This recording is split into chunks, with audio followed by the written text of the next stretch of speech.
special someone apektado na. Talagang pagkabasa ko pa lang or pagkakita ko pa lang sa pangatlong balita. What if akin yan? Para to yung ano, takot tayo. Colette! Grabe, ang nga ko. Colette! Wala. Inisip ko lang ho kasi nung may mga special someone ho dito sa loob. Colette, Yang. Yes?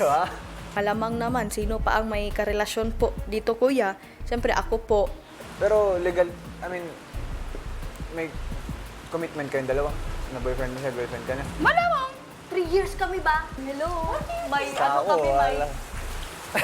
That's not mine.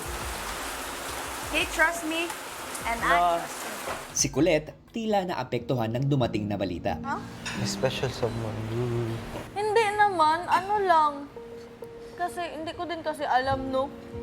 Kasi may usapan kasi kami. Alam niya yon. Nag-usap po kami ng boyfriend ko po, kuya, sa labas bago po ako pumasok dito na kung ano po yung makita niya, wala lang po yun, kuya. 3 years walang label? Parang ganyan. 3 years na nga kami. Alam na ng ano niya, pamilya ko. Si JM, kinamusta naman ang kaibigang si Fiam. Nakabahan ka labol. Ha? Ako kinakabahan? Hindi. No, why would I? Before naman po ako pumasok kasi dito, kuya, kinausap ko naman po siya ng maayos, yung aking manliligaw. He's not the type of man. I swear on my God, I'm pretty confident.